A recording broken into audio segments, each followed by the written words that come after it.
Hello, hello. It is I, G. Hey. How we doing? How we doing? How we doing? How we doing? How is everyone today? Are we doing good? Are we doing good? How do we like the new, slightly hotter G. Hey? Do we like the upgrades? Are the upgrades groups? Are the upgrades approved? Are the upgrades approved? Hello, Astro. Welcome to the stream today. We're going to be talking about Pantheon today, which is very exciting for me. I'm wearing gold because, as always, I'm trying to pick a cool outfit for my League streams.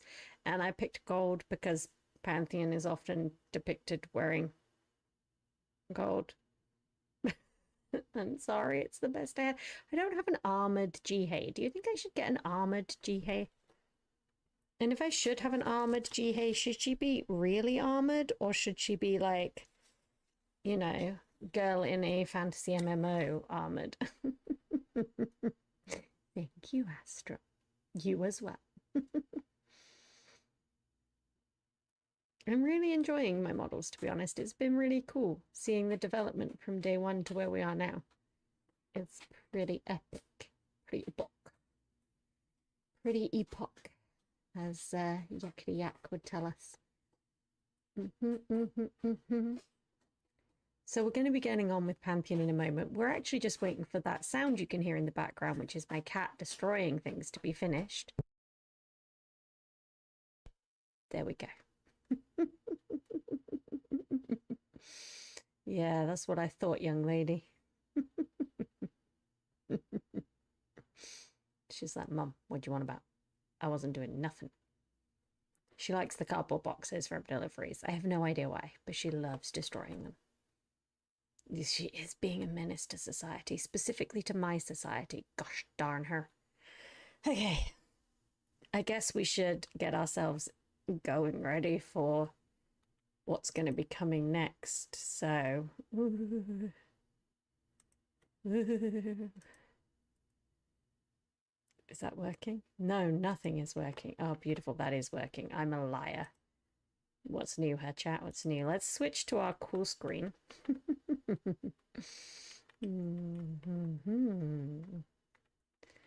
And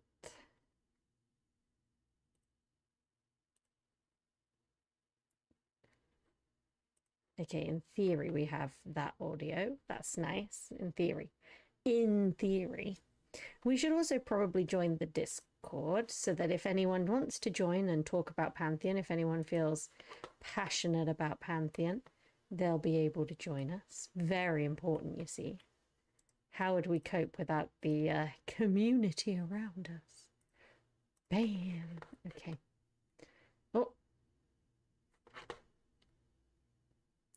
Astral's not showing up. Hello. Oh no. Why are you not showing up? Let me see. You should be. I checked before stream that it was all turned on. Oh, it's just a bit. Oh. Oh, that's crazy talk. Okay, hang on. Oh, I know why. Wait, no, oh, yeah, I do know why. How funny. It's because I'm actually on top of you. Oh, I see. Whoops.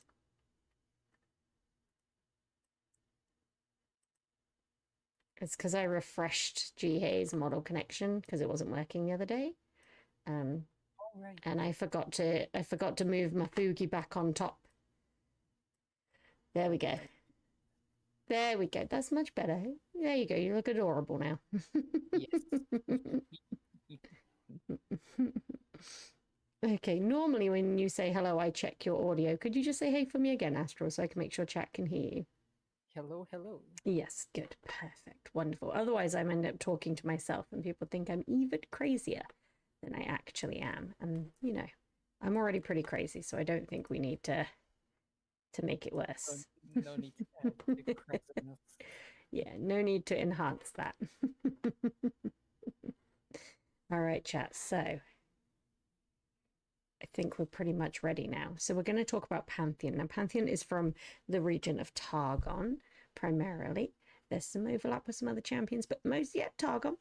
And we have already gone over Targon in the Diana stream. The link will be in the live stream VOD and is linked in the live stream on YouTube right now. So if you want to check out the Targon audio after stream, you can go and check out the beginning of Diana's stream, was where we just went over Targon as a region. There was quite a lot actually to talk about, but it's quite light, so it's not anything super detailed. You're not missing out.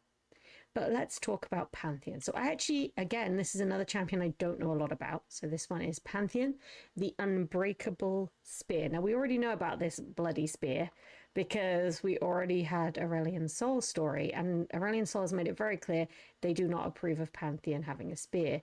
Although it was a different incarnation of Pantheon, so maybe Aurelion's like, chill with spears now, you know? Maybe Aurelion's made his, I doubt it. I very much doubt Aurelion's chill with anything based on their story, but you never know. No, he's not. You never know. Unbreakable spear, though, apparently, which is probably good because Pantheon got pretty much obliterated in the story that we read. So this is a different incarnation of Pantheon. We already know a little bit. We already know that Pantheon is essentially the spirit of a god of war, although we also know that god is a bit of a loose term. And we also know that there's multiple incarnations. So one Pantheon dies and another shell will fill with Pantheon sooner or later. So Pantheon is ongoing, individual Pantheons are not. We already know that much, but we don't know anything about this Pantheon yet, this Pantheon specifically. So it's going to be exciting. We're also over halfway through Targon now, I think, which is pretty cool. We're going to finish our first region fairly quickly because it was quite a small region. Yeah, almost done. Considering it's going to be 4 years worth of streams, I think we've made good pace so far through Targon. Do you want a small fun fact about like the regions? I would love a fun fact about the regions. Okay, so I don't know if you know this already, but Ionia actually has the most like populated champions in all of Frontera. So yeah, that one's gonna take you longer. And the shortest I think would be Targon and Bandosig. Not a lot of champions are there in Yordoland. Are there many Void champions? Oh no, not a lot. So that'll be another small one as well, right? When we get to the Void. Yes. I'm quite excited about the Void. Yeah. Because I think it's packed full of champions I like playing, so we will have fun with that one. Definitely. I've just realized this new hair's given me kind of almost borderline Jessica Rabbit vibes, and I'm here for it because, let's be honest, Jessica Rabbit is an icon for Jihei. An icon. And yes, guys, when I'm streaming, I do occasionally stare at my model and just think, wow, she's cool. I think all VTubers should love their model as much as I love Jihei. That's true. Like, seriously, the hair, that looks badass in my opinion. It was so cool. I'm so glad we made the decision to change all 30 models of hair today. Just before stream. That definitely didn't happen, chat. That definitely didn't happen. I haven't just spent the last couple hours watching TV with Astral while I desperately try and get all my hairs changed over in time for stream. Legal binding. Instead of making the new models I was supposed to be making to make content this weekend, so I'm going to be behind and be doing it in the week. And then I'm also supposed to be moving at the same time. I'm so behind. I've not done any of the packing I'm supposed to. I haven't done my document stuff this weekend. Guys, basically, I just need help in every possible facet right now. It's like there's so much going on. I've become so overwhelmed. I've just shut down and I'm now not doing any of it. Which is only going to make the problem. It's fine because we've got League. And if we have League, we can do anything. Yes, sir. Oh my god, though. Seriously. She looks so good with this hair. You can see her eye makeup properly with this hair and stuff. Because, yeah, one eye's fully covered now, but the other eye's fully exposed, whereas the other one kind of just covered both eyes quite a lot. Oh, this is so good. You can see her earrings and stuff, too. Man, all those little details I did are finally going to show up. Oh, man, all those little details I didn't do are also going to show up now, though. Rip. Okay, so let's talk about Pantheon. Right, we're dressed in gold. We're looking good. Pantheon, the unbreakable spear. Here is my eternity, a day the gods will remember. Okay, so do we tell him that eternity is not a day? I think we gotta keep it a secret at this point. Is Pantheon a toddler who thinks that like one day is just like forever? He doesn't need to know. He doesn't need to know. Remy, you can just come here, stupid. Okay. Once an unwilling host to the aspect of war, Atreus survived when the celestial power within him was slain, refusing to succumb to a blow that tore stars from the heavens.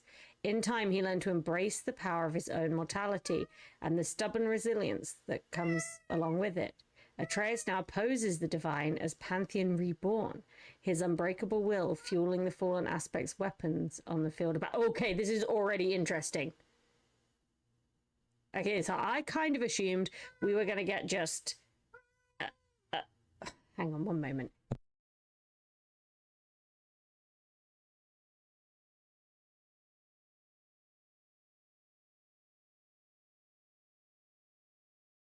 This little man has decided right now he needs attention. Come on. Hop on up. Okay, no, okay, but he also wants it on the floor. Come on, Remy.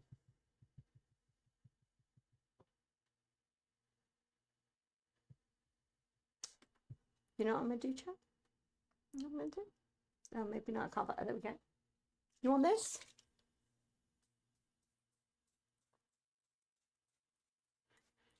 There we go. Oh, that'll get their attention. She's come blep and all. He wants his sister. He doesn't want me. That's why that wasn't good enough. Anyway, let's continue. I was expecting, yeah, just the story of Pantheon being like the aspect of war's like host. But sounds like it's going to be a bit more interesting than that, which is kind of cool. Kind of cool. So we'll kick off with the biography as we always do, guys. The unbreakable spear. I'm going to read. There might be some interruptions. If you want uninterrupted reads, I do off-stream, slightly better quality, no interruptions reads that will be posted up usually on the Monday after these streams. So if you just want to listen to me telling stories, that's what you can hear on Monday, and it will be on my YouTube channel. But we will do a little bit of a read and a thoughts on stream now. So apologies to those of you who come here just to chat to me. You can interject with thoughts about the story though, guys. It's fine. Oh, hello, Remy. Oh, you little addicts. A little bit of catnip and look, you're right in there. Mm. Okay, well, at least he's calm now. Atreus was born on the hostile slopes of Targon and named after a star in the constellation of war known as the Pantheon. From an early age, he knew he was destined for battle. Like many in his tribe, he trained to join the Rakor's militant order, the Raharak. That's the cheerleaders! That's the cheerleaders. And if you don't know what I'm referencing there, then you need to go and watch my Diana stream. Ah, yes, the cheerleaders. Oh my god. with their Raharak pullouts. Yeah, I wish I'd had my cheer costume finished for that stream. I could have switched to it. Yeah, like this. Bam! Cheer! Yeah, let's go.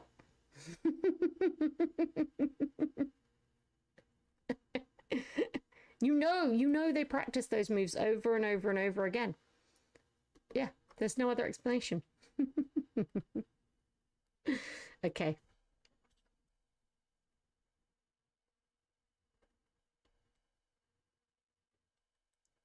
Where are we? Remy, please stop annoying me. Oh my goodness, cat cam is a failure today. Never the strongest or the most skilled warrior, Atreus somehow persevered, standing up, bloodied and bruised after each bout. In time, he developed a fierce rivalry with a fellow recruit, Pylus. But no matter how often Atreus was cast onto the stones, he stood back up. Pylus was impressed by his unrelenting endurance, and through the blood they spilled in the training circle, a true brotherhood was born.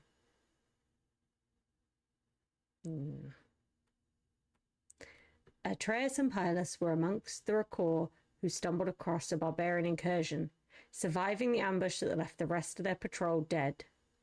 When the aspect of the sun refused to destroy these trespassers, Atreus and Pylus swore to capture the power of the aspects themselves by climbing to the peak of Mount Targon. Like so many before them, they underestimated how arduous the ascent would be. 2 teenage girls made this ascent.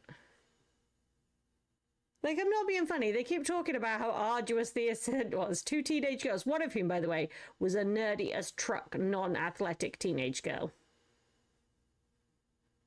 made this ascent. I'm not having none of this. No. Mm-mm.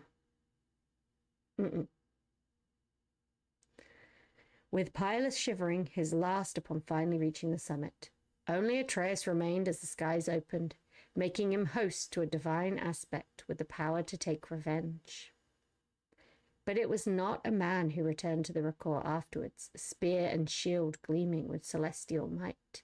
It was the aspect of war itself, the Pantheon. Judging Atreus unworthy, a warrior who had known only defeat, it had taken control of his body to pursue its own ends, a task it considered too great for mortal men. Cast into the furthest corners of his own mind, Atreus endured only vague visions as the aspect scoured the world for Darkin, living weapons created in a bygone age. Eventually, Pantheon was goaded into battle not far from Mount Targon by the Darkin Aatrox. Whoa, cross-referencing. We're getting some lore overlaps. Who sought the mountain's peak. Their fight raged into the skies and swept through the armies of men beneath until the impossible occurred. The Darkin's god-killing blade was driven into Pantheon's chest, a blow that carved the constellation of war from the heavens. But as the aspect faded, Atreus, the man it had considered weak, awoke once more. Impaled upon Aatrox's blade, and with the power of the aspect's weapons dimming, he took a ragged breath and spit in the Darkin's face. Aatrox sneered and left Atreus to die. Why do, I guess, the bad guy in a story, because we're not going to say the bad guys, because bad guy, good guy is a matter of perspective, right? But why is the bad guy from the perspective of a story you're reading, right? Why are they always stupid and leave the other guy alive?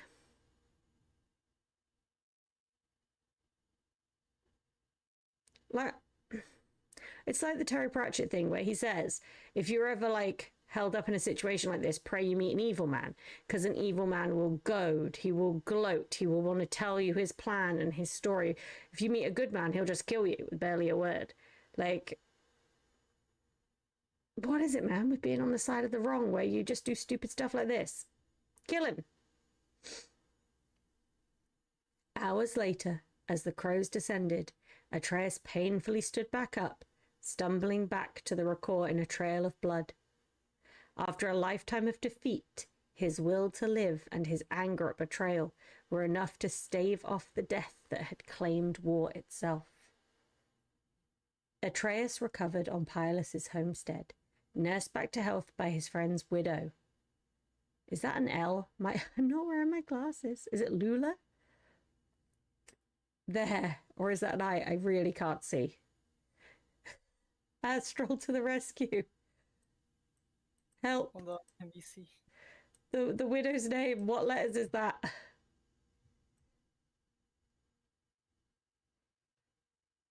I think that's an L. Or that's an I. It's an I. So what? Iula? Okay. There, Atreus. I should have worn my glasses for stream. I'm so sorry, everyone. There, Atreus realized he'd spent his life looking to the stars, never considering what lay beneath. Unlike gods, mortals fought because they must, knowing that death lay in wait. It was a resilience he saw in all life, the threats unending. Indeed, barbarian invaders now threatened the Rakor's northern settlements, including Iula's farm. Though it was months before he could lift a spear, Atreus was determined to end this scourge himself and eventually set out with the Aspect's dulled weapons in hand. Yet, when he arrived, he found his sworn enemies already under siege. He knew from their cries, from the overwhelming stench of blood, they faced Aatrox. I'm sorry, again, no, you just knew they were dying. Blood and screaming does not mean one person. Come on. Dude. Terrible writing. It was Aatrox who had driven the barbarians into Targon, Atreus realized. Though he'd considered them his foes, they were much like the Rakor, mortals who suffered in the conflicts between greater powers. Atreus felt a cold rage at both the Darkin and the Aspects. They were no different. They were the problem.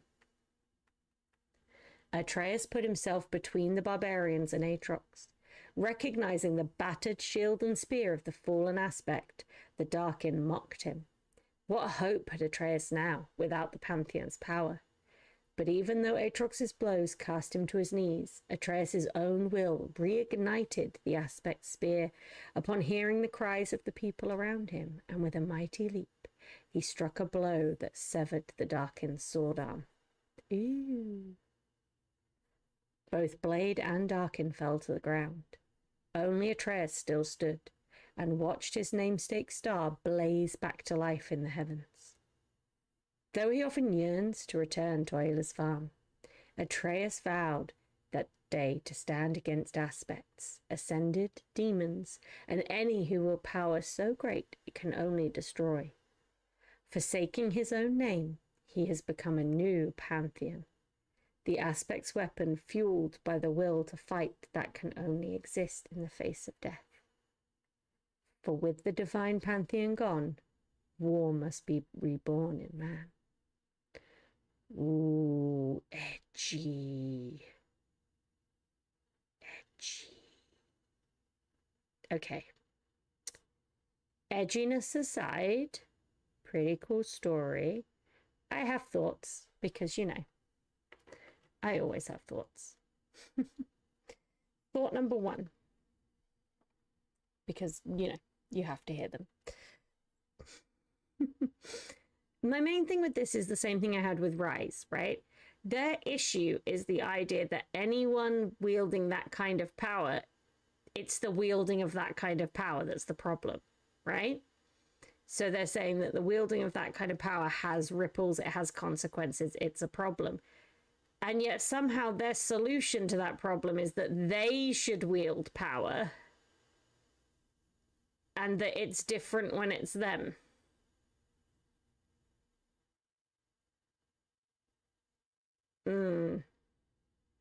I'm pulling my sus Among Us face right now because what? Like, no. If wielding power is bad, it's bad for everyone, man. Like, it's just bad. But the story is good. The story is very good. I will give it that.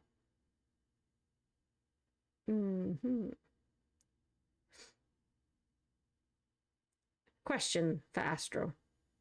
Yes.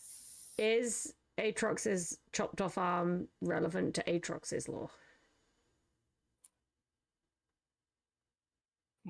This I haven't actually looked into yet, so I have no idea. Yeah, this is the first time I think I've ever asked Astral a legal question. He hasn't known the answer. Yeah. That's crazy, with... chat. F in chat, everyone. F in chat. F in chat, please. Thank you. Does my model look sad? Oh no, if I found a problem, that means I'm going to have to fix every single one again. She does, doesn't she? She looks a bit sad. A little bit. This is her happy face. Something's broken. Oh, no.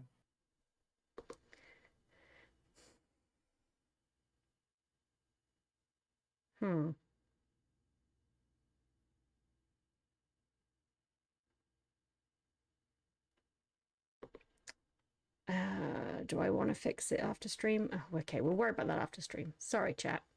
Okay, moving not so swiftly on, because we have 3 stories to get through today, guys. 3 stories. That is crazy times. Let's see where this goes. Let's go into his color story. Let's see what a bit more about Pantheon, okay? And so we're going to start with For Those Who Have Fallen. Okay.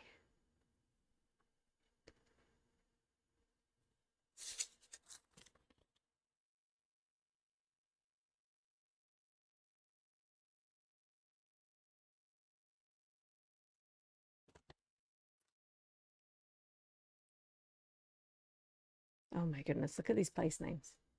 When I land in the ruins of Neramaza, it does not feel as if I have let celestial magic burning my path across the sky, but as if I have fallen. I am, after all, only a man. Around me on the swirling dunes, a cohort of Raharak flight. I'm going to try again, but with words, chat. That's the preferred way to do reading. Around me on the swirling dunes, a cohort of Raharak fights, Solari warriors far from the temples of Mount Targon. They have marched with 50 spears, 3 weeks into the desert, a distance I have crossed in moments, to investigate a power that grows even as their own wanes.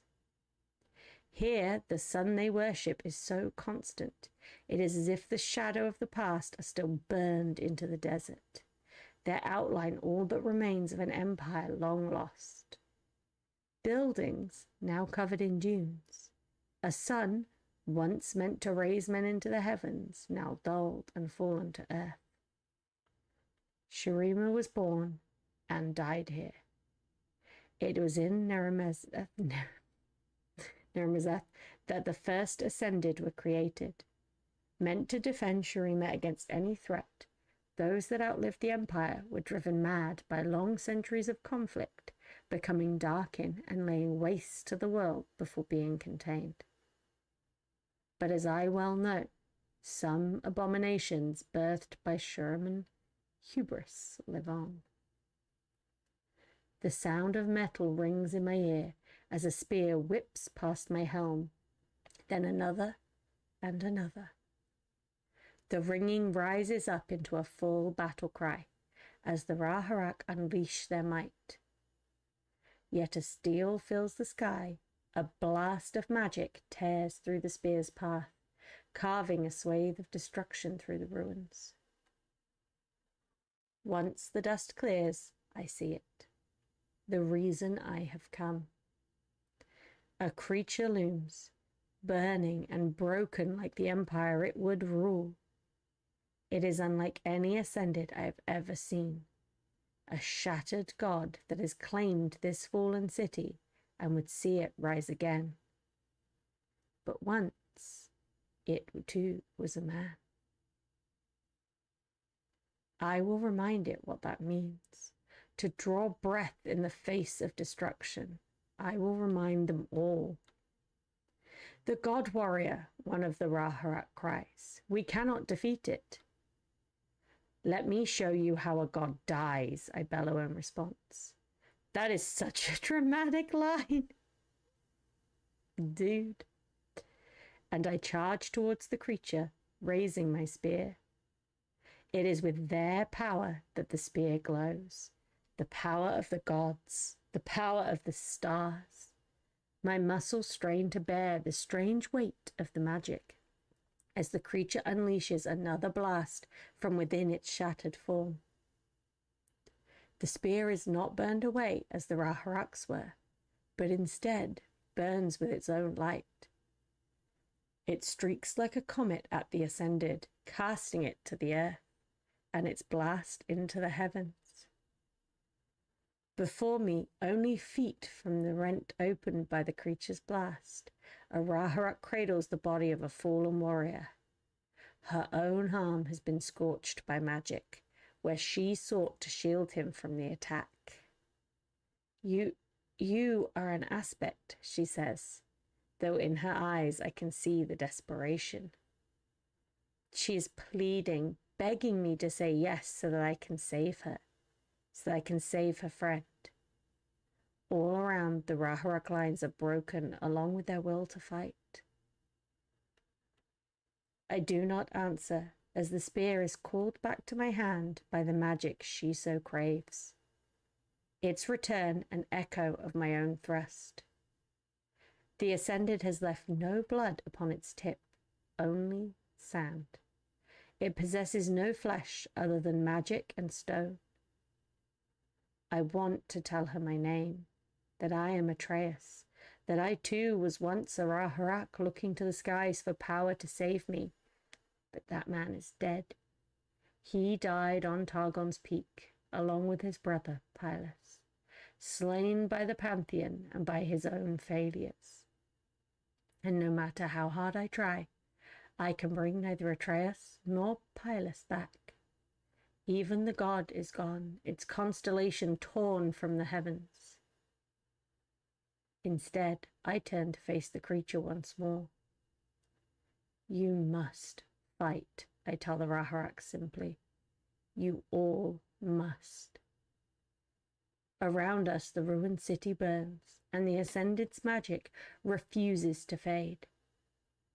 I run over sand fused into the glass, each new blast of magic shaking the whole world until it feels like the earth itself must fall apart, that only the heavens will remain. But I refuse to give up. I see a balliste, abandoned on the ground. The Raharak raise their shields against debris cast from falling buildings, disappearing into dust.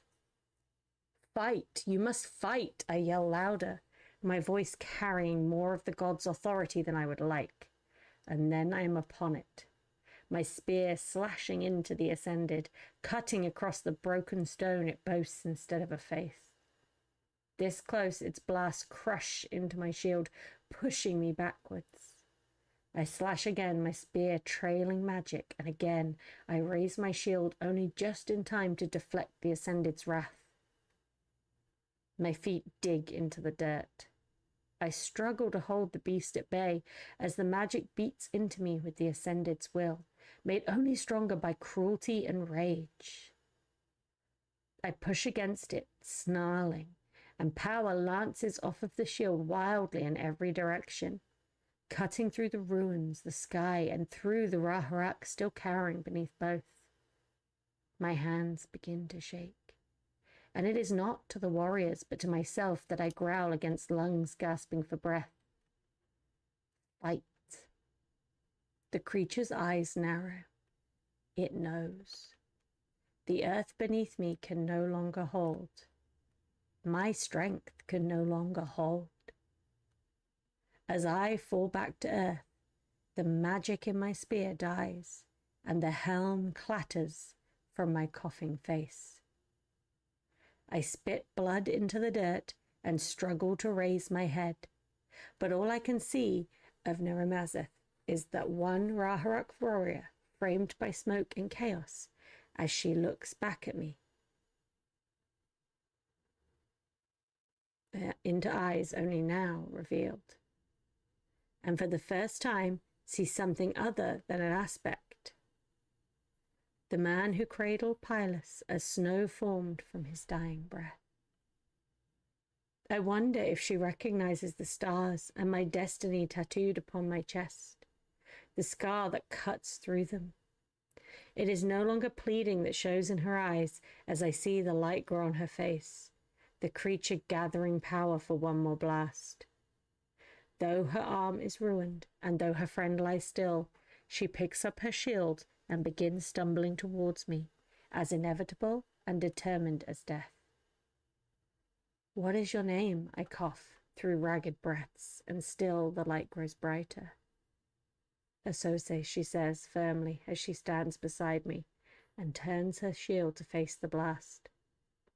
The ruins fill with impossible brightness that promises to burn everything away until it does, and only darkness is left.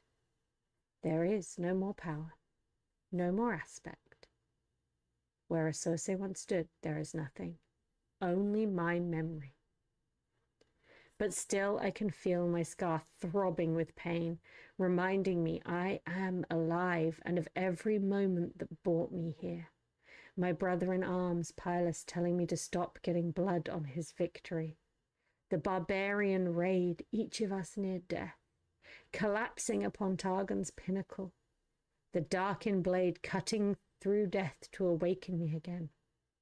Empyrean wheat clinging to the mountain. The mud on my hands as I put down the plow and pick up the spear. All of that would be nothing without a woman taking up her shield, knowing that she would not survive, but that she would fight. Her power, her sacrifice, so much greater than that of the stars, so much greater than mine, and the weapons of the aspect that have kept me safe. It will not be in vain. As I struggle to my feet, broken, I see the shadow of the Raharak emerging from cover, eclipsing the sun disk cradle behind me at the center of the ruins. I rise with them, not as a god, but as a man. My Pantheon, all who have fallen, earning me another moment. All who have lived and all who have died, facing a moment of truth where they must decide why they fight, who they love, what they truly are. What are gods before this courage? They are nothing. Asose, I yell into the ruins, though my ribs dig into my lungs. Asose, the Raharak call back. They too stand amidst the rubble, their shadow looming all the larger as the Ascended gathers its magic again. And though I am broken, and though the god is dead, I feel the power ignite once more in my spear as the plume on my helm bursts alight. It is calling me to battle as the Raharak cast their spears once more. And for a moment, a star lost with the constellation of war gleams brighter than the sun. Her name was Asose. Okay. So, let's be realistic here. Firstly, League clearly has a thing for people who are uncomfortable with their power, right? That's like a whole thing. Like, you're not allowed to enjoy wielding your power. But my problem here is that Pantheon has this opposition to people having uncontrollable might because of the harm it does to people. But Pantheon's might comes entirely from people sacrificing themselves. I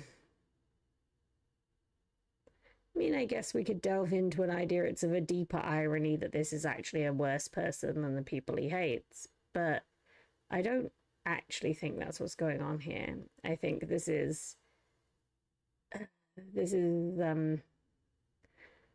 the whole like fetishization of sacrifice. This is like early history version of glorifying hustle culture. It's a cool story for sure, but I really do hope some of League's champions kind of follow a different theme. So far, I feel like we've read a lot that follow this similar theme. And I want some diversity in my champions, please. Some diversity. It is interesting, though. It is interesting.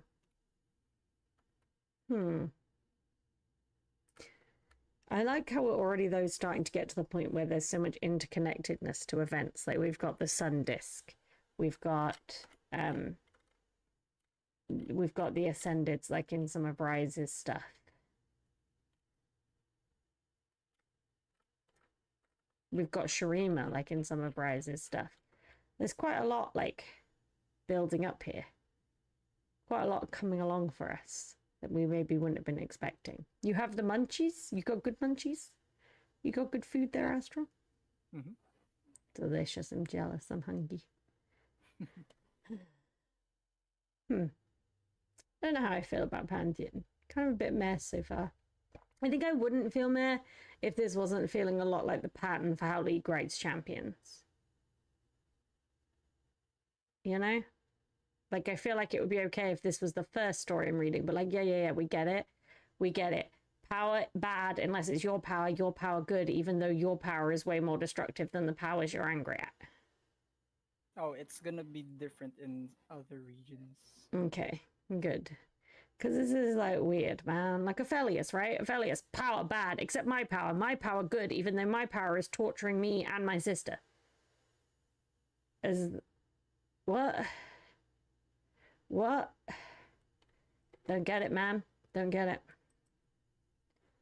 Okay. But you would be thinking, you could be forgiven for thinking, well, that's Pantheon over now, right? We're going to move on to looking at some arts and some imagery. No, guys, because Pantheon is one of the champions where we get another cool bonus story to look at. And I'm all for more stories because that's the main reason I'm doing this. So this is In Battle Broken. Ooh, okay. This is a picture of a wheat farm. Is that the widow? She old. She old AF. That's the widow. She old, man. She old. Oh, I spoiled it. She old. Okay. I mean, you didn't spoil it. It's very obvious that that's the widow, hence me saying that's the widow. Oh. Okay.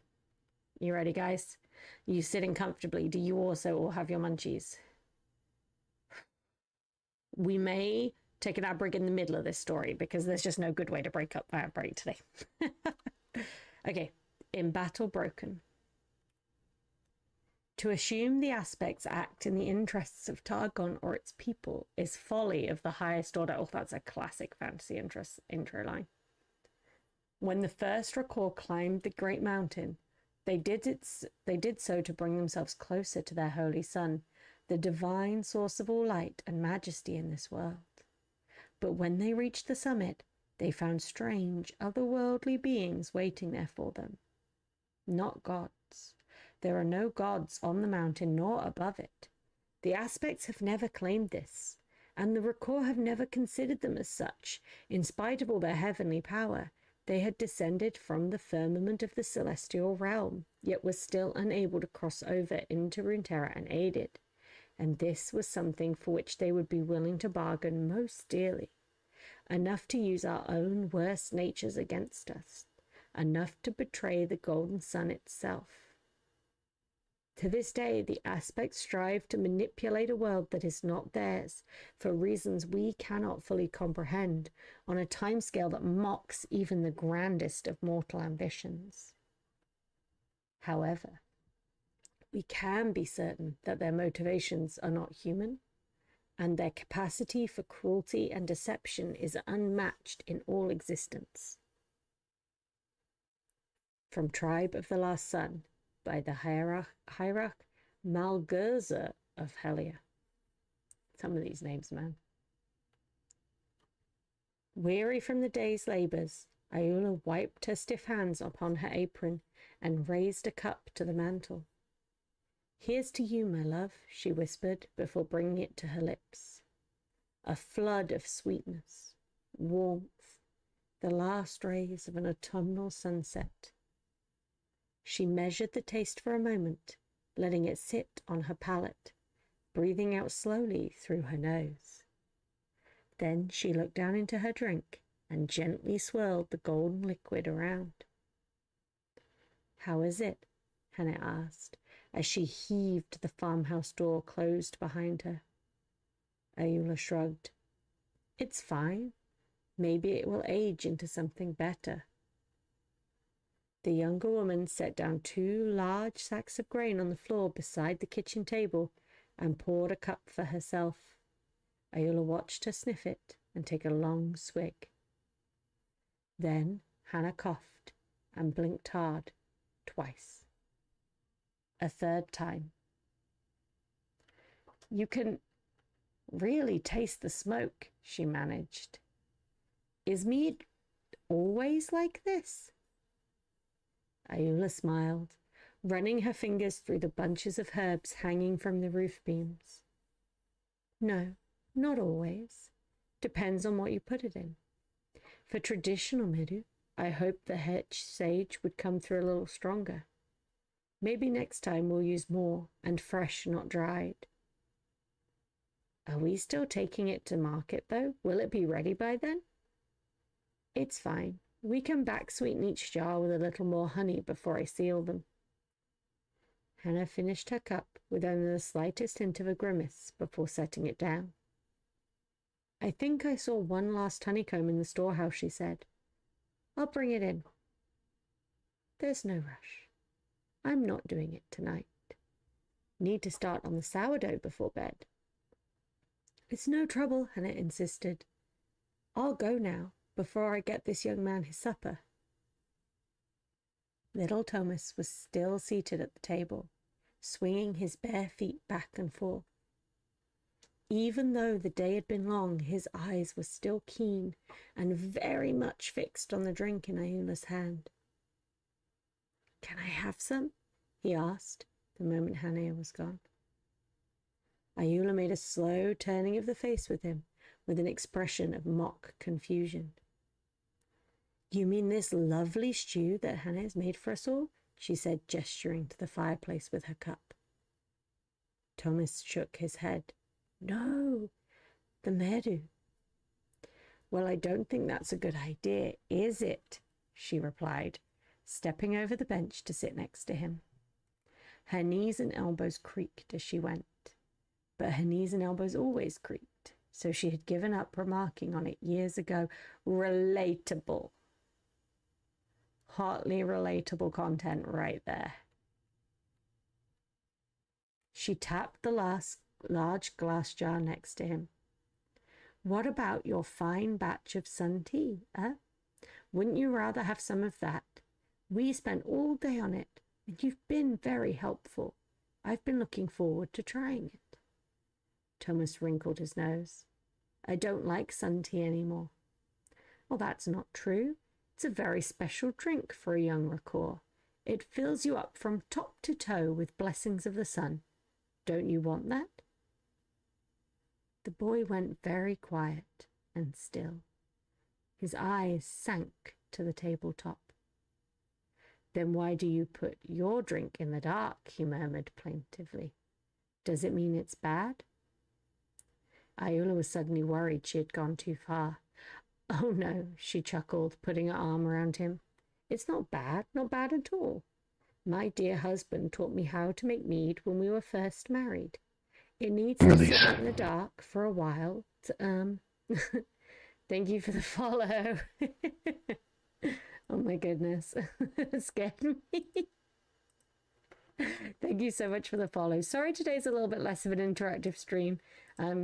We do a bit of reading in between. So you're welcome to picture to chat. I will stop to chat with anyone. Otherwise, I will work on the reading first.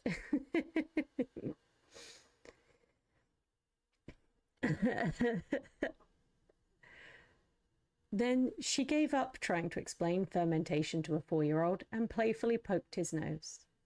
Look, my boy, some of the best things that grown-ups enjoy happen in the dark, all right? One day when you're older and taller, you'll understand that. And then you can have a sip of mead. But for now, it's sun tea for us both. Can you spare my tired old feet and bring me 2 clean cups? Thomas giggled and scurried away to the pantry. Ayula watched him go before craftily gulping down the last of her drink, just as her farmhouse door opened. Actually, Tam, she spluttered, bring 3. Hanny's back and she'll want... Ayula. Something in Hanny's tone chilled Ayula's blood. She was on her feet before she realized it, moving to join the girl in the open doorway. What is it? There's someone coming. I think it's a Solari. Ayula strained her eyes into the twilight gloom of the valley, past the dusty yard of their simple homestead and the fields of Imperium wheat beyond. There. True enough, she could just make out the distant, haggard form of a man clad in dull, golden battle plate. He was moving slowly through the crop, but there could be no doubt as to his intended destination. Iola's home was remote and secluded, and the nearest neighbors were several hours to the north. She sighed, steeling her nerve, and strode into the yard. "Greetings, friend," she called out. "May the sun's light be upon you. I hope your journey through the mountains has not been too hard." The man did not respond, nor halt in his approach. Iola continued. "I can offer you food and water, but I am sorry to say warriors are no longer welcome in the house I once shared with my beloved. Perhaps you have heard of him, Pylus of the Raharak, a worthy hero of the Solari some 40 years past. I have countenance of the priesthood in recognition of his service. You will find no enemies here, I assure you." Okay, 40 years past. Now I understand why the old. I get it now. That's making sense. Still, the man did not respond. He crossed the bottom ditch. He was now barely 100 yards from the house. "Hannah," Iola said calmly, "please go get my husband's sword." The girl did not move. Her wide eyes were fixed on the approaching figure. Iola shot her a serious glance. "The sword, hanging above the fireplace. Bring it here. Now. And make sure Thomas is hidden."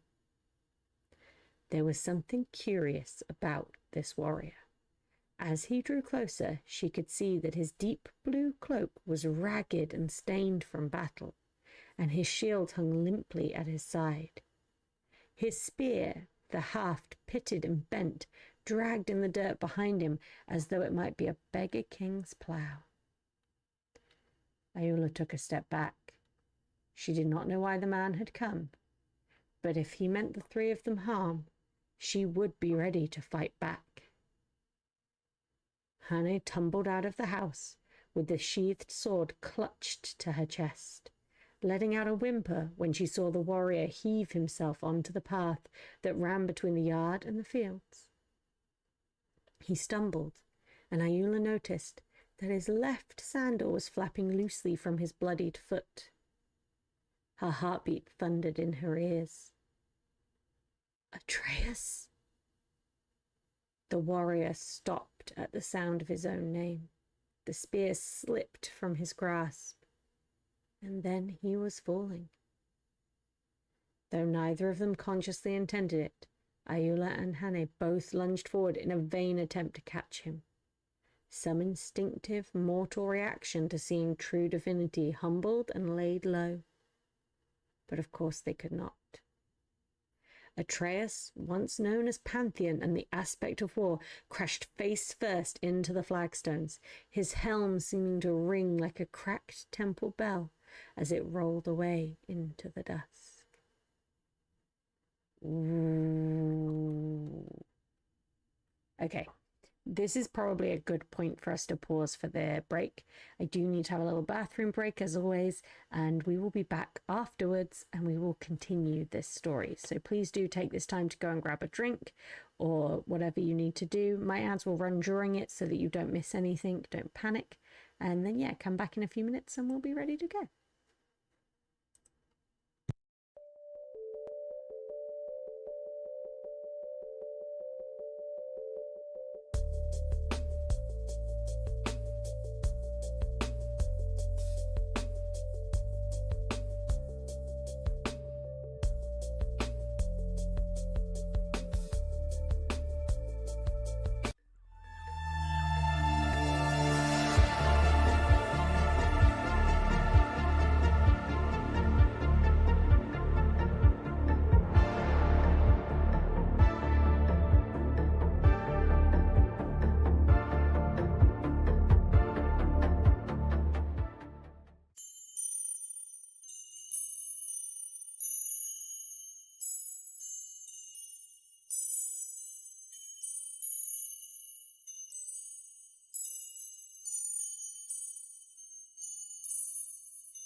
Hello, my name is Just Jihei, and you might know me from such classics as Kidnapping Filipinos, Platonic Men in My Basements, and my iconic attempts at scuff-free streams. Wow! Yes, you heard it, scuff-free streams. After many years of work, tireless effort, I have created a product that can scuff-free streams and sprays it right in your face.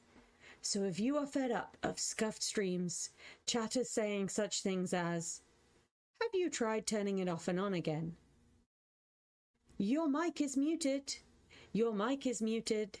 Your mic is muted. Game volume too loud. Model lagging, and more," then please purchase Scuff Be Gone. Scuff Be Gone is the product you can spray in your face and never have to worry about scuff ever again. Scuff Be Gone's retail price varies from region to region and has an excessive price gouging addition. No guarantees are made of Scuff Be Gone's ability to actually remove scuff.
I'm back, guys. I'm back. And I fixed my face. I should look less sad now. Hopefully.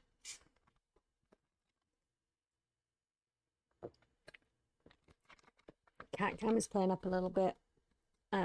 It should come back in a second. Just bear with it. Okay. Are we ready for more story? Now that Jihei can smile and doesn't look like she's going to cry the whole time. We are? Good, good, good. Let's continue. On the fourth day, he awoke. Ayula did not hear him climb from his bed, pulling on the freshly washed and dried tunic that she and Hannah had left out for him, nor creep down the gritty stone passageway to the kitchen. The first she knew of his recovery at all was when the unmistakable smell of burning reached her nostrils. She hauled herself out of her simple cot in a daze, her heart pounding. Hannah, she yelled, Hannah, get tam. The floor was cold beneath her feet, but she did not think to look for her sandals. She threw the dividing curtain aside, cursing when her shoulder struck the wooden jamb as she passed beneath it. There was smoke in the passageway. Hannah! Wincing, cradling her shoulder, she drummed a fist on the rough stone wall of Hannah's small room, all the way down to the kitchen, before remembering that the girl would have left for market hours earlier. Ayula would have to deal with this alone. Then she turned the corner and stopped abruptly. Atreus was crouched before the bread oven in the fireplace, frantically fanning a small blaze with his shield. His eyes were raw from the smoke, his hands smeared with flour and soot.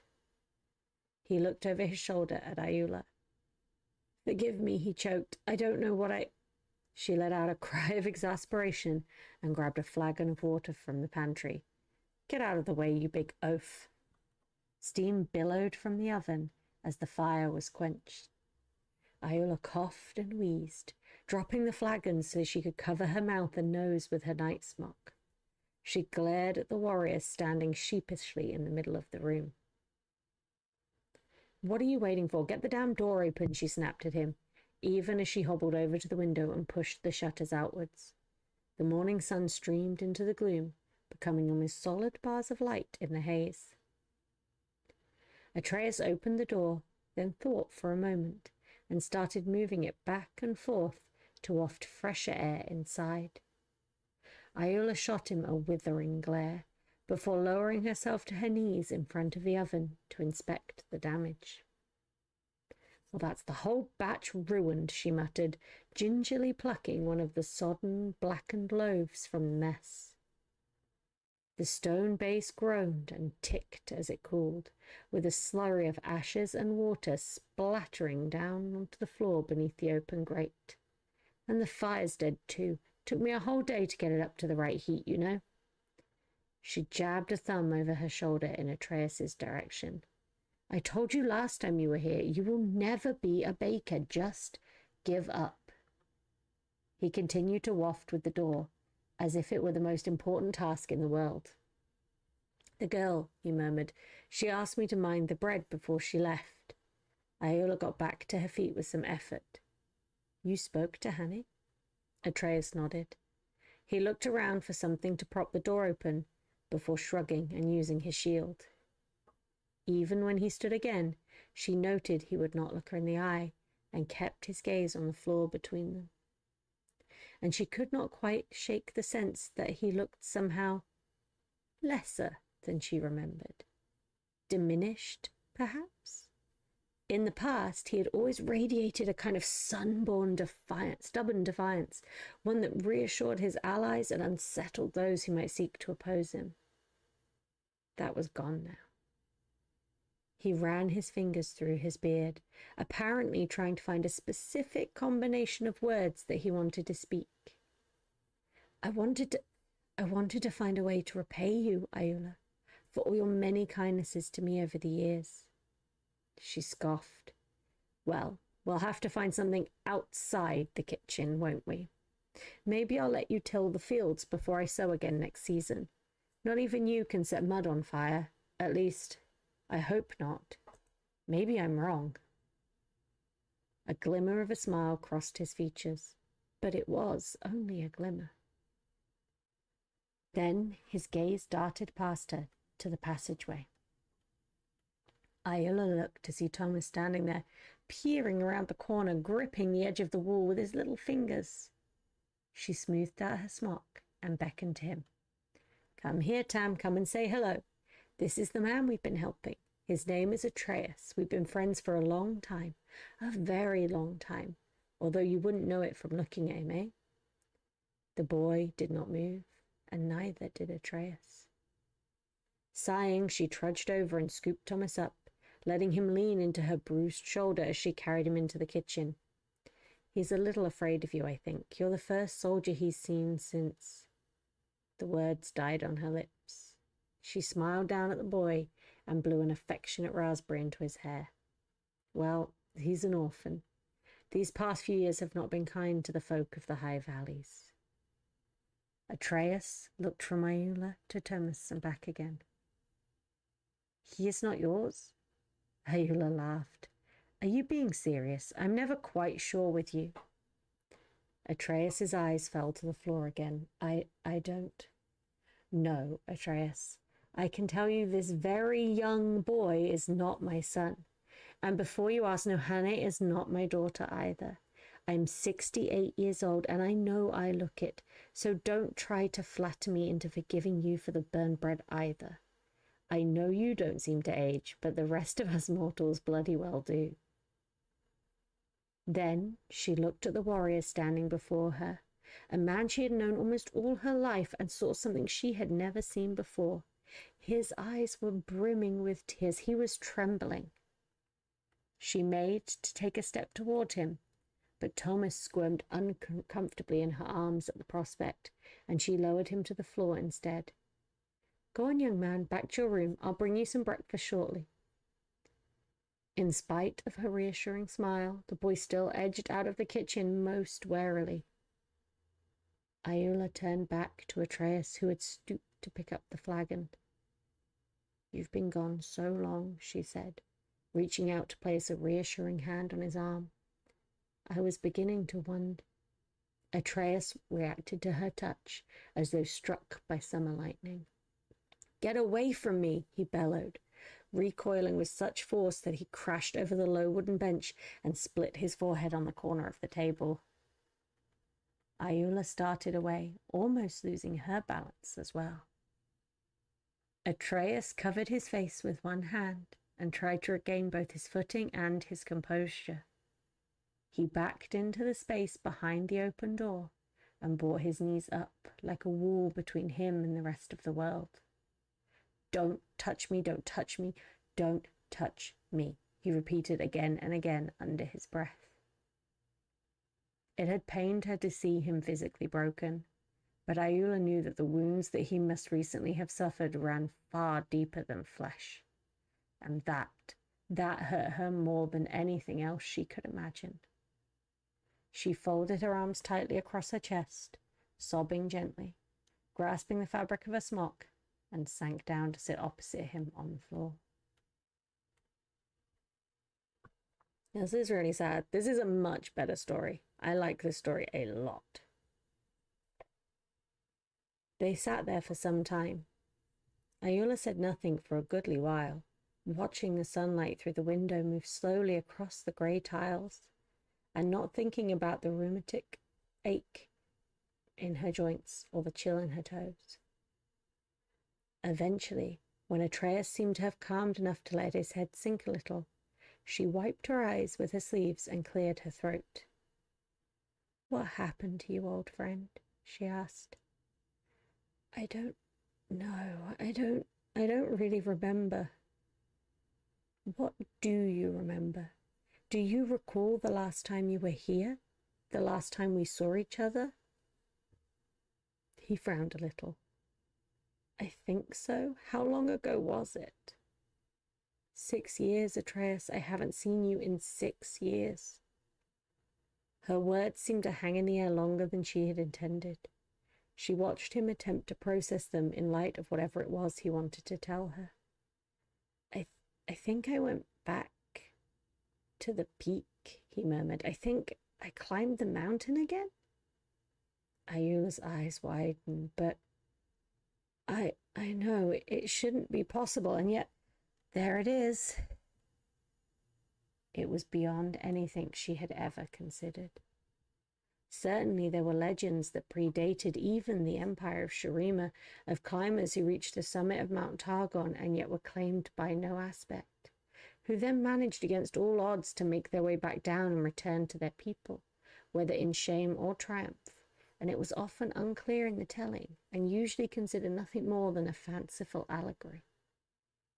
But the notion that any mortal, even an aspect's host, might make the climb twice, it was unheard of. She laughed, clapping her open palm on the floor.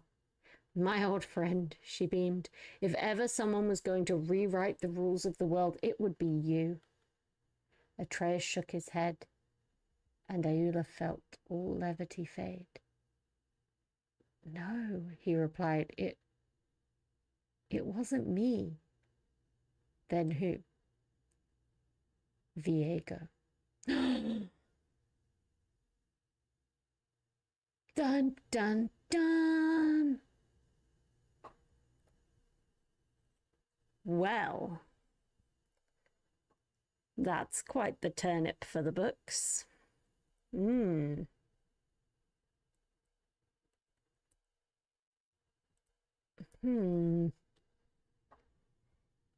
though she had never heard it before that moment, the name sent a shudder through her.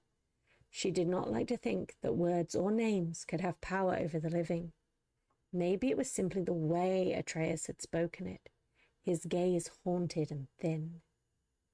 Viego, the ancient king who brought the black mist to our lands. I tried to fight him, but he... Atreus rubbed absently at his scalp. He made me his puppet, Ayula. I think I've done some terrible, terrible things. Ayula was numb. She recalled Atreus's disheveled state when he stumbled back into the valley, and how she and Hane had not dared imagine what foes he must have faced to blunt the weapons and dull the armor of an aspect. Had they even been foes at all? She hauled herself up onto her knees and found she could not stop shaking her head in disbelief at the injustice of it all. I'm sorry. I know how hard it was for you to be controlled by the Pantheon all those years ago.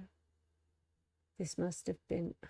Atreus, I am so truly sorry for what has happened to you, my friend. Slowly, cautiously, she reached out to him again. This time, he did not flinch, but his face creased with pain and sorrow. Oh, Atreus, she said again, and took him in her arms, rocking gently back and forth with him on the kitchen floor. He clutched at her clothing with his scarred hands, his face pressed against her chest. Not so very different from young Thomas in those early days after he first came to the homestead. Close to tears herself, Ayula closed her eyes. Tell me what you need, old friend, she whispered. Whatever I can do for you, I will. You know that. Atreus took a deeper breath to steady himself. I need you to tell me it's okay to give up, he replied. Ayula suddenly felt cold. What? There is too much evil in the world. You and I have both seen it. I've fought it for so long, I can't remember what came before, but I'm tired. I'm so damn tired, Ayula. How can mortals hope to win out against undying kings or fallen god warriors, the aspects and their slaves, demons from the spirit realm? Runeterra is becoming their playground. I thought all I needed to do was keep getting back up, no matter what. But if I can be made an enemy too, then simply being able to endure is no longer enough. He gritted his teeth and looked her dead in the eye. And worst of all, I've lost whatever power I still held after my aspect was slain. Viego must have seen to that. Whatever it was that connected me to the celestial realm, it's gone. I am just a man. So I need you to tell me that it's okay for me to leave all this behind. You're the only person Iola pushed him away and clambered shakily to her feet. Adrenaline surged in her veins. She saw that this wasn't just the absence of his comforting defiance, which for so many years had made her feel safer just knowing he was out there somewhere in the world. He had actually given up. "How dare you?" she murmured. Atreus rose confused, towering over her. He wiped his face with the back of his forearm. "I don't understand." "How dare you?" Iola shrieked. "She seems vile." "How can you even think to ask that?" He faltered, his fists clenching involuntarily. "I can't do this anymore. Please."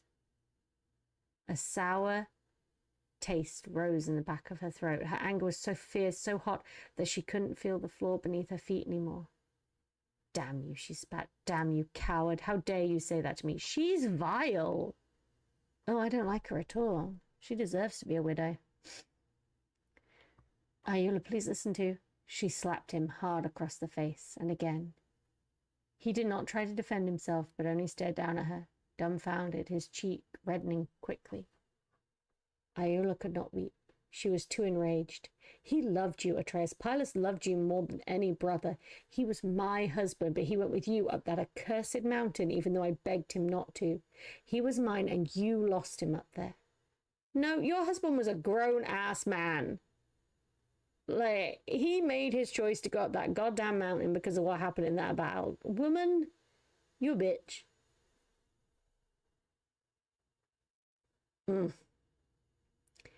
She let out a wordless cry of pain and dug her nails into her forearms. "You got to hold him, Atreus. You got to hold him as he died. And what did I get?" She pointed at the mantle where Pylus' blade hung. "I got a sword, nothing more." Iola squared her jaw and looked up into the clear, open sky she imagined beyond the ceiling beams. "Don't you dare tell me about what you've lost and how you can't go on anymore. Oh, she's one of those. No one is allowed to have suffered like she has. She's a martyr to the cause. Got it, got it."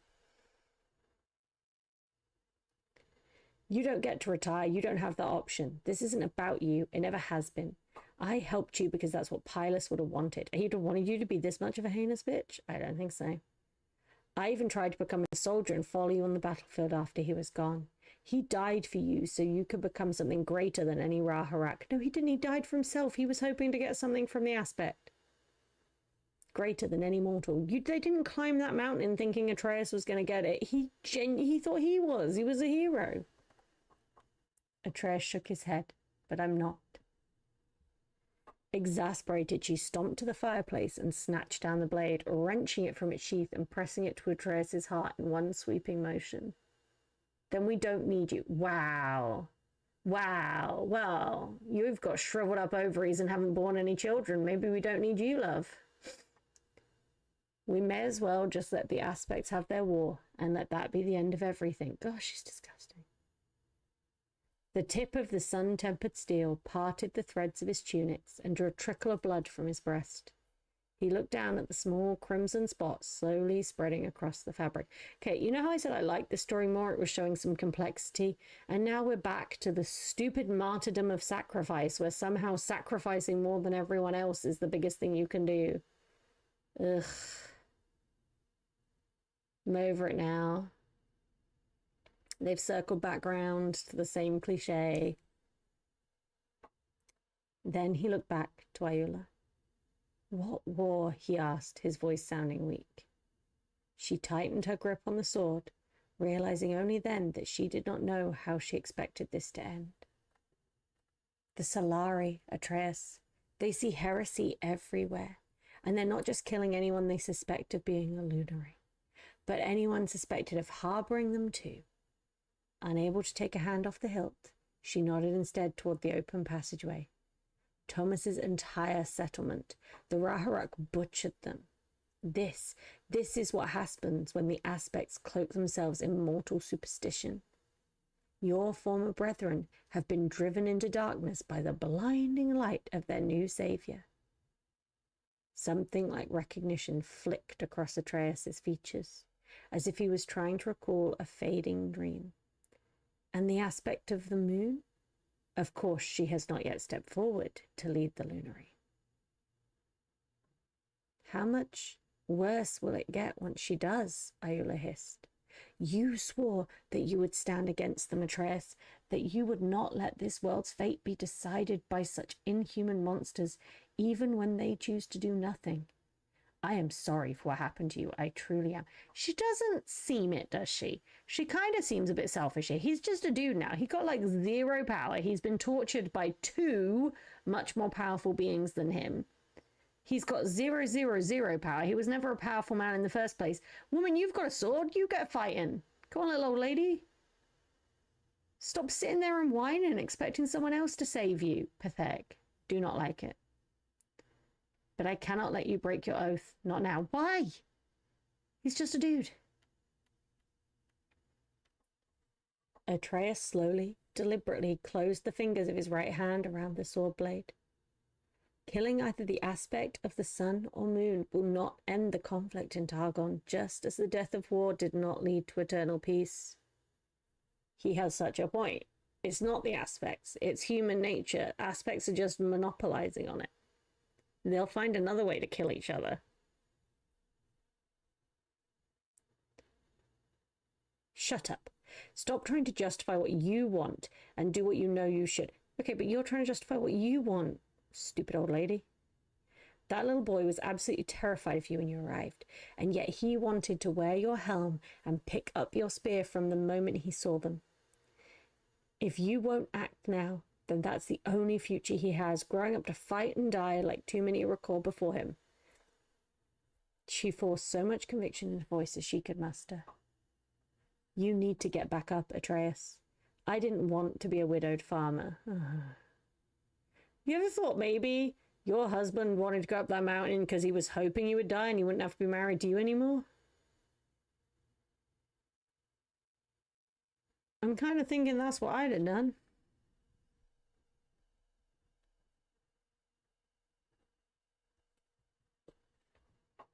You need to honor the sacrifices we've all made. How about you? What are you doing? You baking bread? You need to stop the aspects from destroying our people entirely. But why? Why? Because he promised he would like 40 years ago when he had magical powers? That's crazy.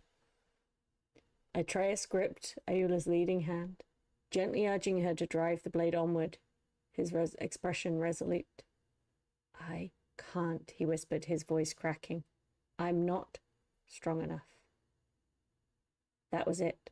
Ayula was done. She threw down the sword and barged past him, heading for Thomas's room. Well, if you're going to just lay down and die, please pass on my love to my husband when you see him, she yelled over her shoulder, before scooping up the startled child and hurrying out of the farmhouse in tears. She did not look back to see if Atreus was following them. Where are we going? Thomas asked.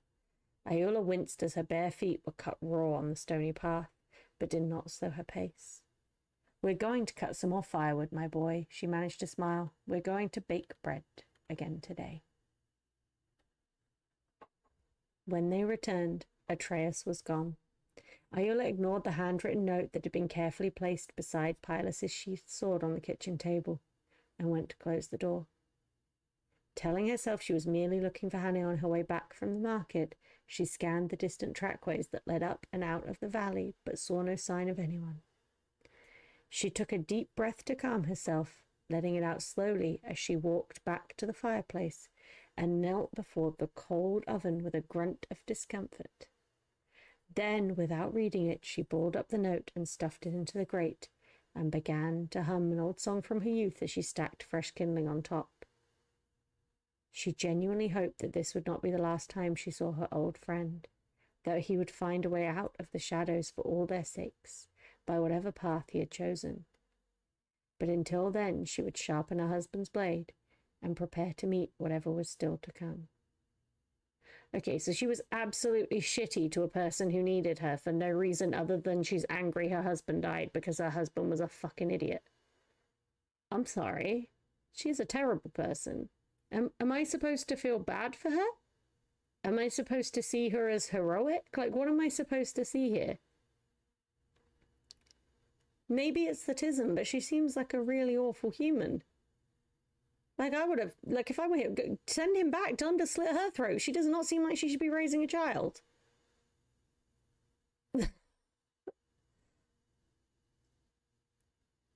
When someone comes to you in that level of emotional distress and your response is to get all selfish because your husband died through his own stupid actions 40 years previously, what up with that?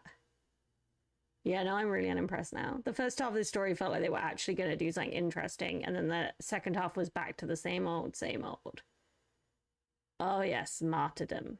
Everything is about the martyrdom. If you sacrifice everything about yourself, the world will be a better place. But only you. Not me. I don't have to sacrifice myself. No, you. You have to make the sacrifices. I am allowed to live a comfortable life. So dumb. It's so dumb. It's very American. This idea that you should... The only way to be a good person is to make your own self miserable. What the fuck? Ugh.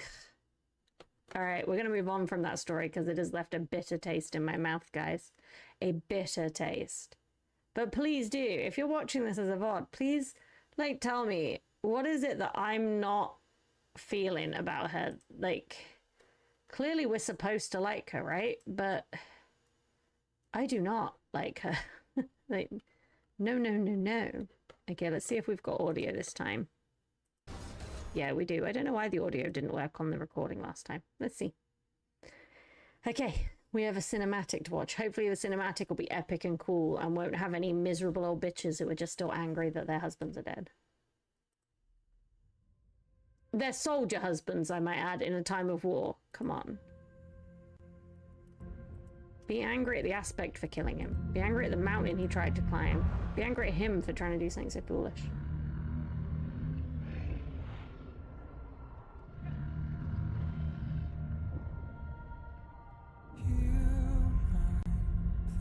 To the fallen, leave me to be with the broken one. Ooh. Time before I go.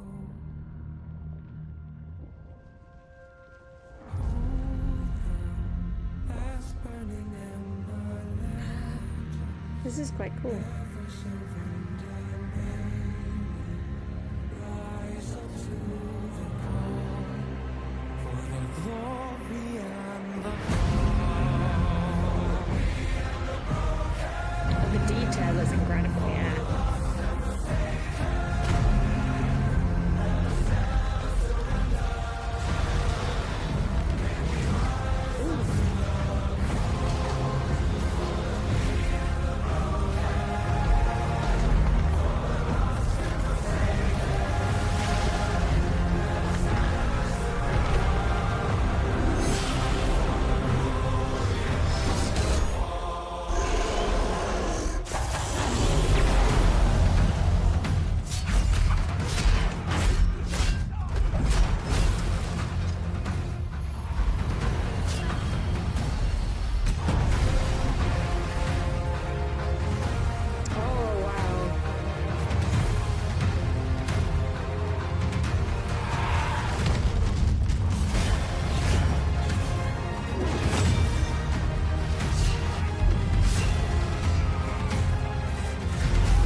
I do like the simultaneous battle things that League like to do in their cinematics. I do quite like that.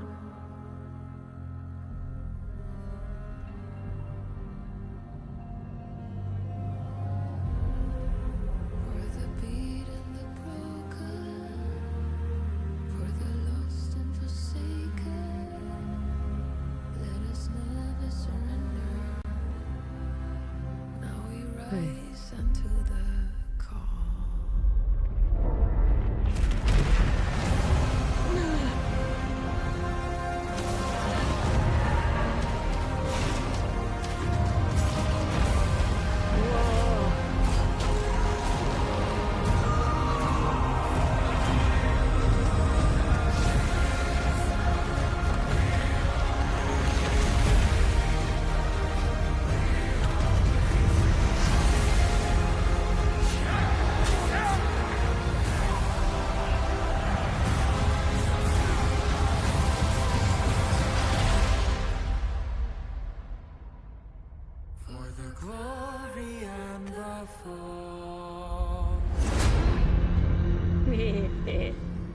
What a dude.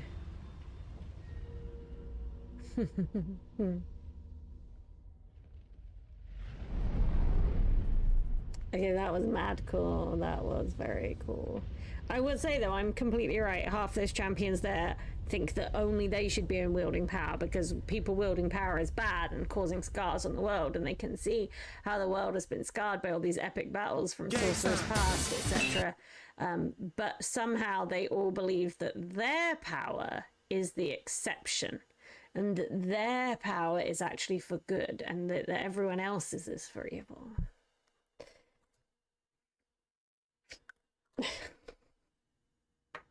Yeah, like, I understand it's a fantasy trope, but there's other fantasy tropes. If you want to make tropey fantasy, you don't have to have 170 champions with the same freaking, like, story. Yeah, like there has to be something else. Like, come on. Like, we get it. You all think you're martyrs to the cause and that your powers are the good ones.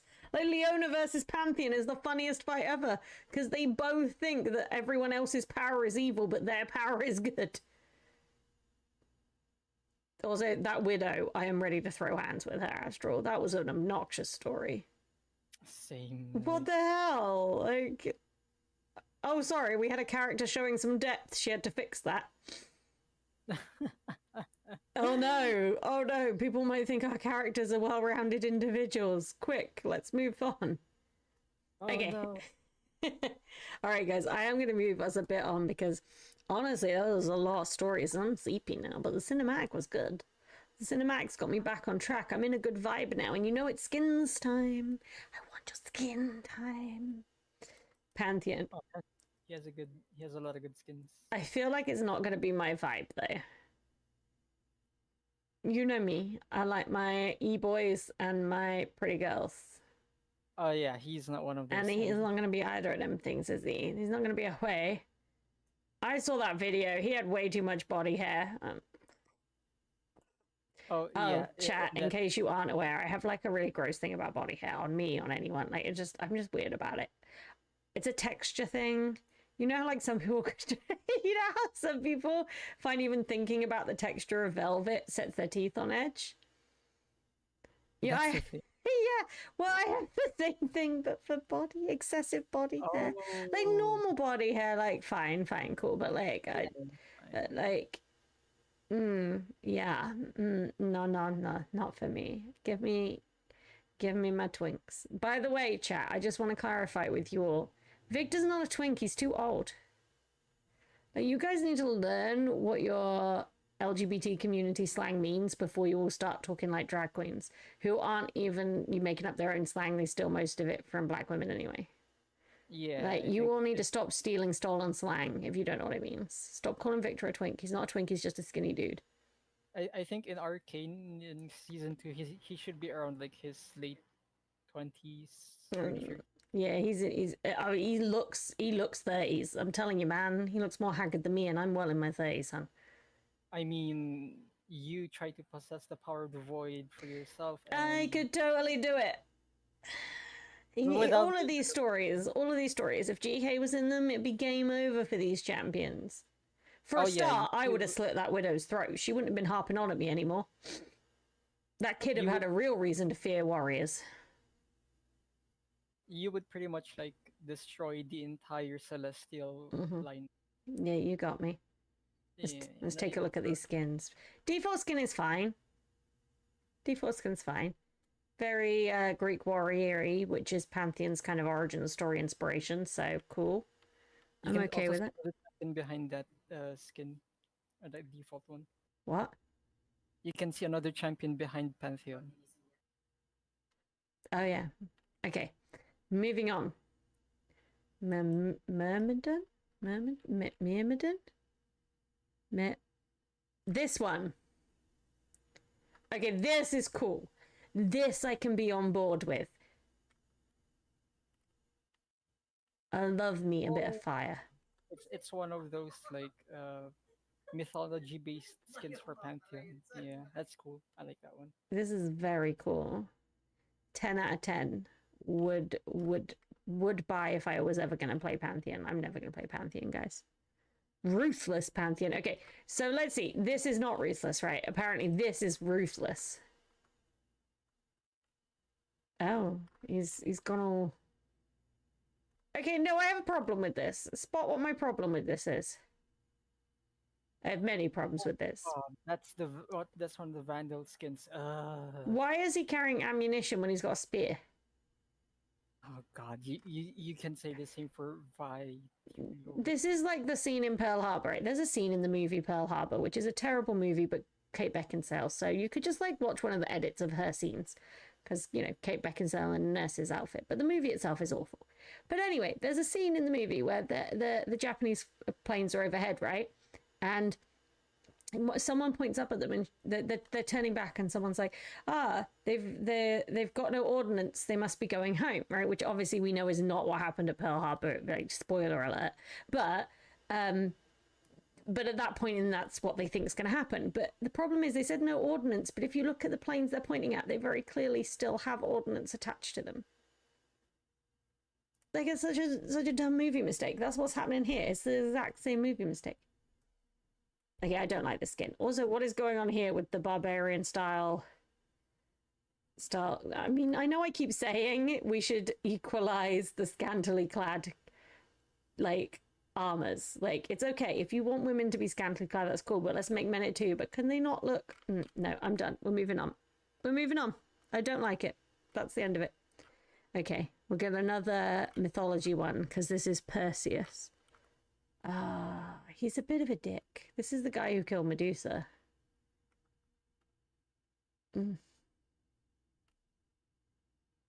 By the way, Medusa in some versions of mythology was always a monster, but in the versions where she was not always a monster, she's just the victim, man. She's the victim of everyone.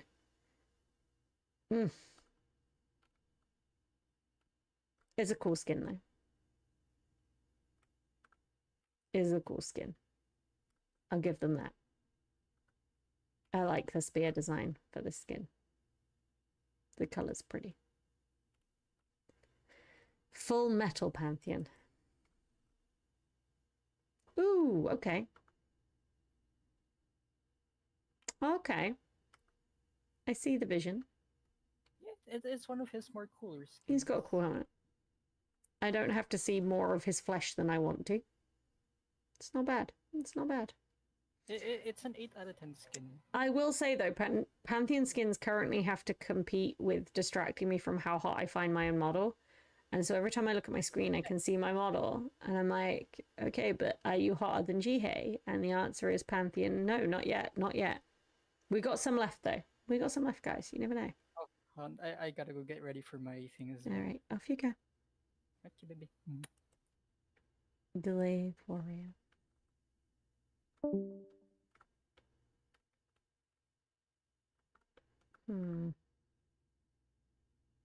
I like this one, but it is a bit weird. Like, you know, I've talked chat before about how some of the skins just don't feel like the champion they are. That's kind of what I'm feeling here. It's a cool skin, but it just feels like a whole different champion. Oh my god, this one is badass. What?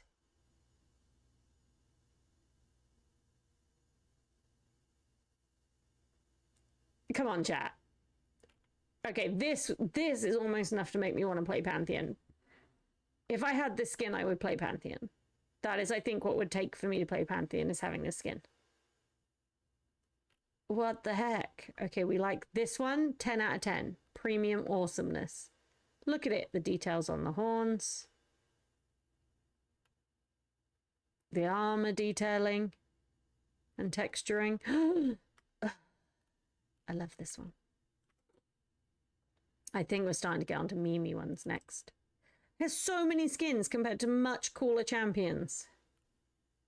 Oh, no, I don't like this. You guys know I don't like any of the kind of like very cartoony ones. I'm not such a big fan of. Oh yeah, this one always makes me laugh because I own this skin. Sashimi Akali. Because it's a redhead, right? I collect redhead skins for reasons that are not related to my obsession with loving hot redheads, which is also loving myself, although I no longer have red hair IRL because I dyed it black.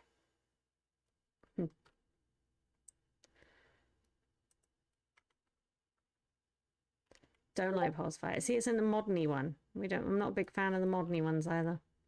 I really do like my classic fantasy league, I think. Yes, Ruined Pantheon is going to be cool. I like all of the Ruined skins. I do think Ruined Pantheon might be one of the worst Ruined skins, though. So,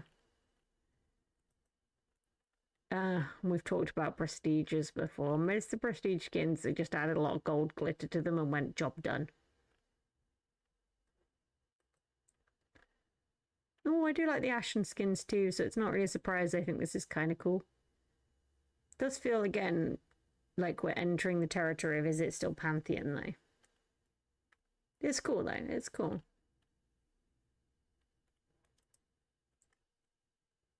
Ooh. Ooh. You know what? Not my style. This one's not my style, but I can appreciate it, right? I can accept the vibes. I think, guys, it's probably time for me to just quickly test out Pantheon's abilities, isn't it? And then we can have a look. So Pantheon is a fighter assassin. I'm not going to go into a lot of effort setting up runes and stuff for Pantheon because I genuinely don't intend to ever play Pantheon. I have like 90 champions I play, I think. Maybe 100. That's already a lot. I don't need to add to Pantheon to my rotation. What does he have? Every few spells or attacks, next spell is empowered. Thrust also spear. Dashes to a target. Has a shield. Oh. Actually kind of seems surprisingly simple compared to some of the champions we've looked at. I think it's fair to say. Let's just switch to our league. Oh, there, my model's disappeared again. You know what, guys? It's fine. This is going to happen every time because apparently I did not set it up properly. It's cool.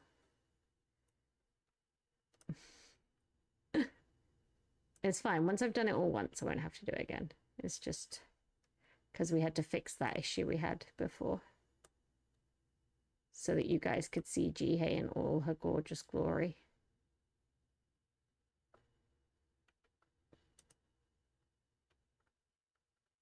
Because she is gorgeous. Oh no, now I'm putting Jihei on screens she doesn't even need to be on. Crazy.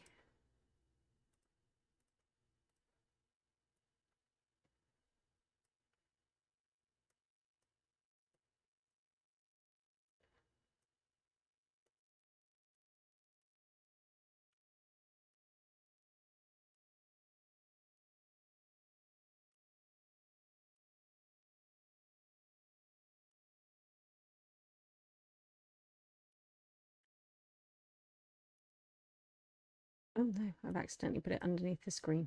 There we go. Oh no, I'm also in the middle of the screen. That's crazy. That's better. No, it's not. That's the wrong side. GA, what are you doing? Go home, you're drunk. There we go. I'm also huge. Well, huge for gaming. I guess I'm just chatting size. Okay, that's better. Look at that. Look at that. Classic. Okay, let's give Pantheon a little bit of a try. Okay. Oh, no, I'm gonna have to change it on the other screen too. It's fine. We'll figure it out. Figure it out once we're in practice tool. Okay, we'll just add some bots because I'm literally just gonna do a you know the drill, guys. We're gonna do a little ability check.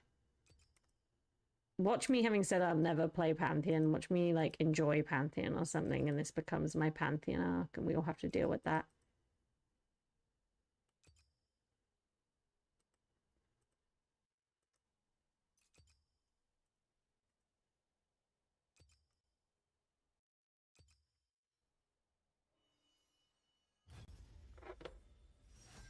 It would be pretty funny.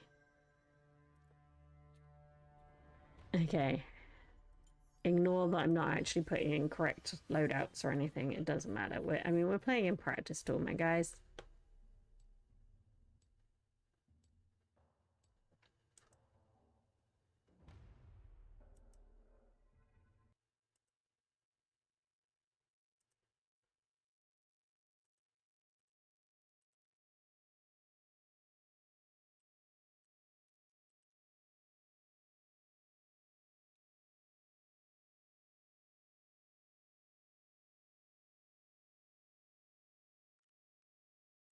Oh my goodness, it auto switched.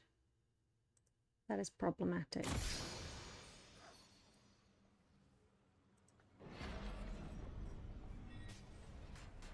Oh wow. Oh, this... What's going on, League? Oh, it's still got the game cap problem. Wonder if anyone's fixed it yet. Welcome to Summoner's Rift.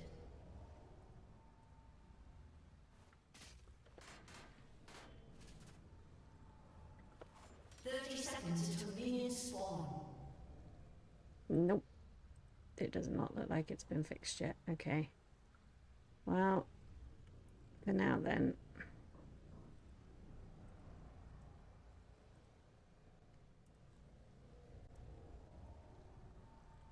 Oh wait, no, it's even more broken. What?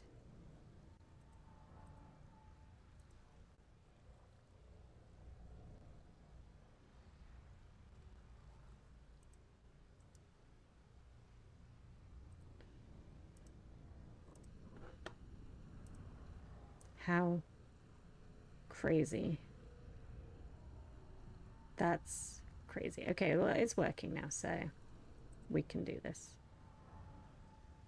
Sorry, guys. I forgot that we had the problem with League and Valorant and stuff right now.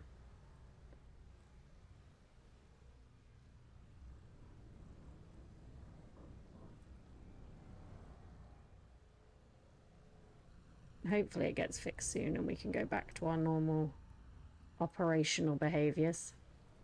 There you go. Much better, right? Much better. Okay. Minions have spawned. Until the blood takes the spear from my grasp. Let's just go down a random lane and start killing things. You will not defeat me. Even then, I will spit in your face. I'd rather you didn't spit in my face. That's disgusting. Like, sir, we don't need that. That's not the energy that we're going to be taking into...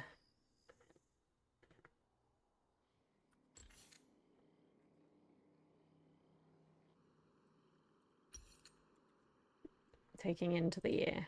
What?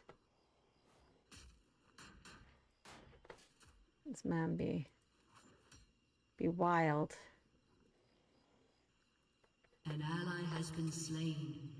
I think this is the first time we'll have played a champion that I definitely won't want to play.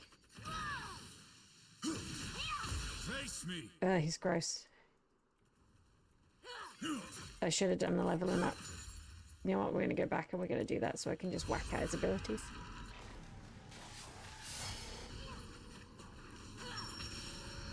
My bot team are doing well though. Okay, oh wait, I could have just leveled up there. Okay. Okay. Now I've made myself godlike. Brave, along with my name. I do like the glowing. It's pretty cool when someone glows. He's very glowy.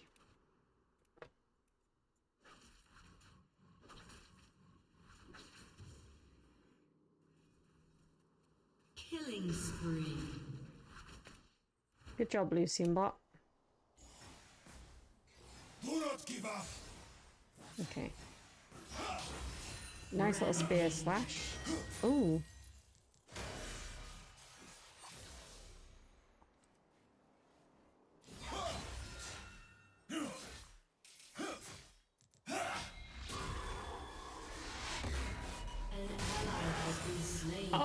Holy smokes. Okay, maybe I should pay Pantheon. No, I don't like the character. There has to be champions similar to Pantheon I could play who have cooler designs for me. Everything or nothing.